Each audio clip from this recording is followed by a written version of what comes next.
Did you know a restaurant server can actually get you to buy more food just by subtly nodding their head while they ask you a question? It's totally true. And it works because human beings are basically wired to subconsciously mirror and agree with positive physical cues.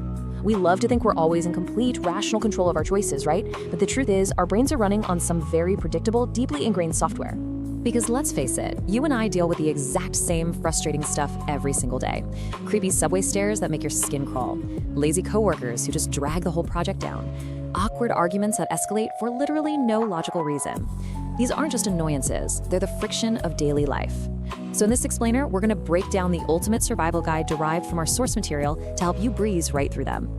All right, let's jump right into Playbook 1, The Art of Persuasion, getting what you want without even really asking.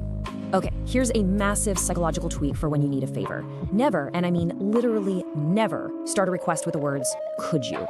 Like, could you pass the salt? Or could you send me that file? Why? Well, when you say could you, the listener's subconscious brain processes it as a theoretical question about their capability, not an actual call to action. It creates this tiny fraction of mental hesitation. Instead, just use a direct request. Please pass the salt. It completely bypasses that theoretical filter and triggers an immediate action response. Now, this one is the ultimate hack for dealing with that one notoriously lazy teammate who slows everyone down. If you hand them a big project and say, do this, you instantly trigger their mental resistance. The task just feels massive to them. But here's the interesting part. If you just change your phrasing to start with this, you dramatically lower the mental friction. You aren't asking them to finish it, you're just asking them to begin. Once they start, the psychological hurdle is cleared and momentum usually just takes over. Got someone you need to tackle a really difficult task? This one's a total game changer. Doubt their capabilities. Now, I don't mean being cruel about it. I mean casually saying something like, I need this done, but honestly, it's probably too complicated. So the crucial point is knowing how to play the game, right? Especially in negotiations. Enter the disappointment tactic. Let's say you're buying a car or negotiating a salary, and they give you an offer that you actually really like. Don't show it. Instead, pretend to be just a little bit disappointed. Let your face drop slightly, just sigh. Showing slight, polite disappointment instantly triggers the other person's deeply rooted social instinct to overcompensate and please you. They will almost always sweeten the deal just to make that awkward disappointment go away. Moving on to Playbook number 2, Diffusing Awkwardness and Conflict, or How to Win Without Fighting. A lot of life is honestly just figuring out how to elegantly sidestep drama. We have all been there. You're on public transit or sitting in a cafe, and someone is just staring at you. The subway stare down. It is incredibly uncomfortable. But instead of awkwardly looking away or starting a fight, try this. Look relentlessly at their shoes. Do not look at their face, do not make eye contact, just lock your eyes onto their footwear and do not look away. It completely shatters their confidence. It makes them feel super self-conscious and scrutinized, and it will drive them crazy until they finally look away. But hey, what if you actually want to actively make someone feel uncomfortable? Maybe they're being incredibly rude or condescending in a conversation, and you need to subtly take the power back.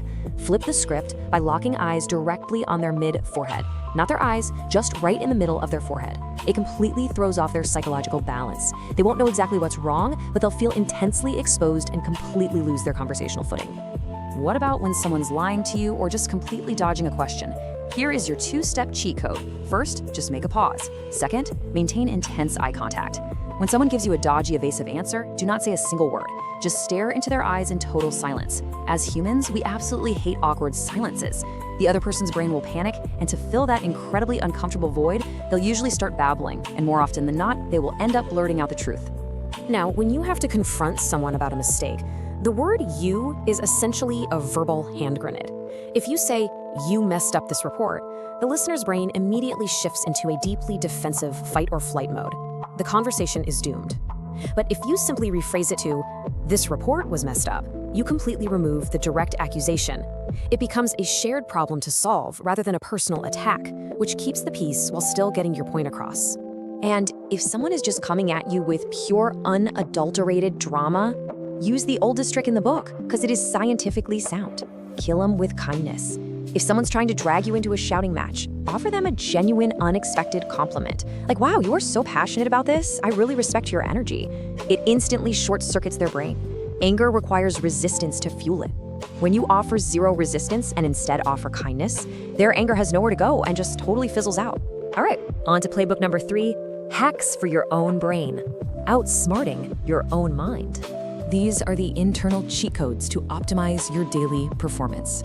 Okay, I know this first one sounds completely unhinged, but the science actually backs it up. You know those mornings where you just can't drag yourself out of bed? Try this 3-step protocol the exact second your alarm goes off. Step 1, sit up. Step 2, make tight fists. Step 3, throw your hands in the air and yell, "Yeah!" Exactly like a soccer player who just scored the winning goal in the World Cup. It sounds bizarre, I know, but physically acting out intense triumph sends a massive jolt of adrenaline through your nervous system, shocking you into instantly feeling awake and refreshed. But what if you genuinely only got, like, 3 hours of sleep? Well, you can actually use the placebo effect on yourself if you wake up exhausted, look in the mirror, and confidently, completely tell yourself, "I got a fantastic night's sleep. I am so well rested." If you say it with absolute meaning and conviction, your brain will actually begin to adopt that reality. And here's a hilarious, fast-paced trick to pull on a distracted brain. It's called the handoff hack. If you need someone to hold something, maybe heavy bags or some trash you need to throw away, wait until they are intensely concentrated on a task, like right in the middle of a serious phone conversation. If you just extend your hand and hand them the item, their distracted brain reverts to pure autopilot. Without even looking, they will just take whatever's handed to them. It's a highly effective, totally real glitch in human attention. Which brings us to one of the absolute most important rules of human behavior, the memory blur. Our brains are honestly incredibly flawed recording devices. We're great at remembering exactly what happened at the very beginning of an event and the very end of an event. But the middle gets completely blurry. So what should you take away from this? Always plan your most important moves, your biggest jokes on a date, or your key arguments in a meeting for the very start or the very end. Hide your weak points in the blurry middle. And that wraps up our explainer today. You now have the cheat codes. How are you going to play the game today? We've given you the tools to stop annoying arguments, persuade people effortlessly, and even trick your own brain into waking up feeling like an absolute champion. The psychology is real, the software is predictable, and now you're the one holding the controller. So here's my challenge to you. Step out into the real world today. Pick just one of these tricks and test it out. See how the matrix bends just a little bit for you. Until next time, stay curious and keep learning.